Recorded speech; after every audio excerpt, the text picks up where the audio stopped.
और तुम्हें मैं हजरत उमर की कहानी सुनाऊं। हजरत उमर दिन को तख्ते हुकूमत पे बैठते थे और उनका तख्त को सोने जबरजत का नहीं था, मस्जिद नबवी की चटाई थी, और सारा दिन वहां बैठ के लोगों की बातें सुनते। और जब रात के अंधेरे गहरे होते, उमर भेष बदल के मदीने की गलियों का गश्त करते। कहा तुम्हारे घर से धुआं निकल रहा है और बच्चे रो रहे हैं, उनको खाना क्यों नहीं देती? कहने लगी उमर की जान को रो रहे हैं। उमर के पांव तले से जमीन निकल गई। कहा क्या हुआ? कहा 3 दिन से हमारे यहाँ खाने के लिए कुछ नहीं है। रोजाना बच्चे रोते हैं और हंडिया के अंदर पत्थर डाल करके नीचे से आग डालती रहती हैं कि बच्चे इंतजार कर करके सो जाएंगे। कम वक्त सो भी नहीं रहे और वो पत्थर पकेंगे भी क्या, और मैं उमर की जान को रो रही हूं। हजरत उमर का कलेजा दहलने लगा। फौरन पलटे वापस बैतुल माल में आए, घी का एक कनस्तर लिया, आटे की बोरी ली, मिर्च मसाला जात बहुत कुछ उठाया, अपने कंधे पे रखा, बोरी अपनी कमर पे लादी। उमर बैतुल माल से निकले तो आपके खादम असलम ने देख लिया, आगे बढ़ा, कहा मेरे आका मैं उठाता हूँ। उमर की आंखों में आंसू है। कहा असलम कयामत के दिन मेरा बोझ उठा लोगे?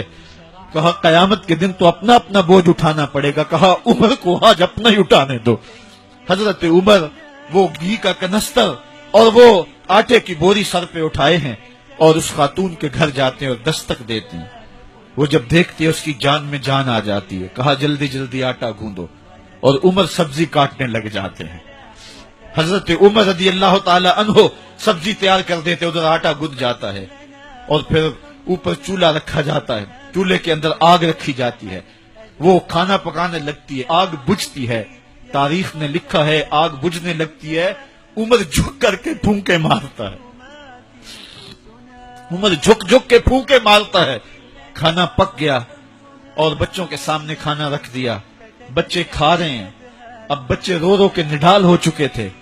हजरत उमर अपने हाथों को और अपने घुटनों को और अपने पांव को जमीन पे लगा के, जिस तरह बकरी का बच्चा चलता है वेड़े के अंदर, कभी इधर चलते हैं कभी इधर चलते हैं, ताकि बच्चे मुझे देख के खुश हों और दिल में कहते उमर जितना रुलाया है अब इतना हंसाना भी पड़ेगा। तो कभी उमर अमीरुल मोमिनीन, ये मैं किसी आज के जो है वो लोगों के वोटों पे मुंतखब होने वाले हुक्मरान की कहानी नहीं सुना रहा, मैं उस उमर की कहानी सुना रहा हूं जो 23 लाख मुरब्बा मील का हुक्मरान है, आधी दुनिया का बादशाह है। हजरत उमर जो है जिस तरह बकरी का बच्चा चलता है, इस तरह अपने हाथ और अपने घुटने जमीन पे टेक करके जो है वो इस तरह चलते हैं। बच्चे उमर को देख के मुस्कुराते हैं। जब बच्चे मुस्कुराने लगे तो हजरत उमर ने उस खातून से कहा बुढ़िया उमर को माफ कर दे। उसने कहा तू इतनी हमदर्दी क्यों करता है? कहा उमर बेचारा बड़ा फंसा हुआ है, फिक्र है उसको यरमूक को फुस्तातो हुलवान की, जब फतह है मिस्र तो तैयारी है ईरान की। आते जाते वफद से मुलाकात भी करता होगा, आते जाते वफद से मुलाकात भी करता होगा, और शब को मालूम हालात भी करता होगा। कांटों में उलझी हुई बेचारे की जान है, नींद उसको भी आती है, आखिर वो इंसान है। मेरी बहन उमर को माफ कर दे। उसने कहा नाना उमर की बात मेरे सामने न कर, कयामत का दिन होगा, उमर का गिरेबान होगा और मेरा हाथ होगा। जब उसने ये बात कही तो उमर बर्दाश्त न कर सके, बच्चों की तरह बिलक बिलक कर रोने लगे। कहा वो बदनसीब उमर तेरे सामने है, आज ही कहला जो कहना है, कयामत के दिन मुझे माफ रखना। उसने कहा तू उमर है? कहा बदनसीब उमर तेरे सामने खड़ा हूं।